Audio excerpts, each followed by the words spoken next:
All right, Trump dominated multiple news cycles by connecting with the everyman and every woman. First, it was the McDonald's drive-thru, and second, the garbage truck. And like a TOTL, typical out-of-touch liberal, Kamala left the campaign trail to do SNL. Now, Kamala, take my Pamela. The American people want to stop the chaos and end the drama with a cool new stepmamala. Kick back in our pajamas and watch a rom-Kamala. like Legally Blondula. Now, come on, let's bring it in. I got to tell myself something over here. I'm going to vote for us. Now, that was about as funny as an odd spot on a CT scan. But beyond that, it also could be illegal under federal election law. Joining me now, Brendan Carr, an FCC Commissioner. Brendan, now just weeks ago, SNL head honcho Lorne Michaels told The Hollywood Reporter that they wouldn't have any of the candidates on the show this year, saying that you can't bring the actual people who are running because of election laws and equal time provisions. But that's exactly what they did last night. A problem?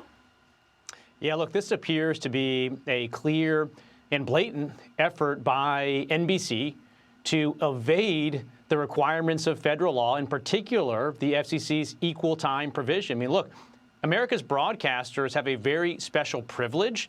It's a privilege they were given originally for free, which is access to a public resource, the airwaves. In exchange, they have certain obligations. One of them is an equal time rule. This has been on the books for decades. If you give a candidate for office free airtime, you have to offer a comparable time and program to all other legally qualified candidates. That appears to be triggered here. And it's not just the Trump campaign. It's potentially the Stein campaign. It's potentially the RFK campaign.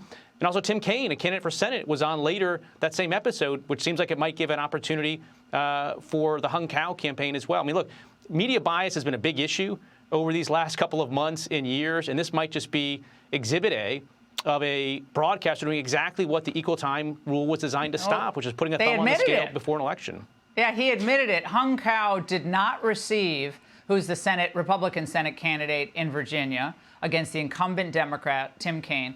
He did not get an invitation either to Saturday Night Live. So, I mean, and of course, it's so late in the cycle, Brendan, that, you know, lodging a complaint, it's too late. It's already aired. But what could the penalty be to NBC in the way of what? Fines? But, I mean, they don't care about fines. They'll just pay them. It's worth it if they help Kamala.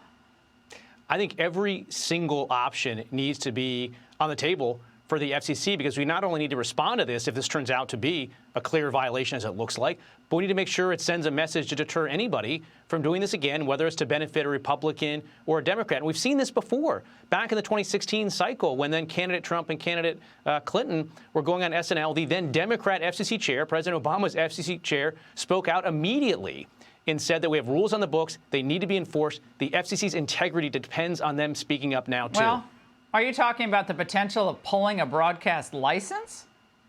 Those are potential remedies available for violations of these types of rules. Again, no decisions made, but all of those things need to be on the table and considered by the FCC.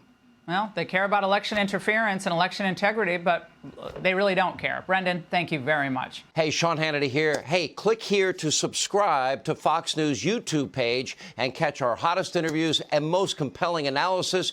You will not get it anywhere else.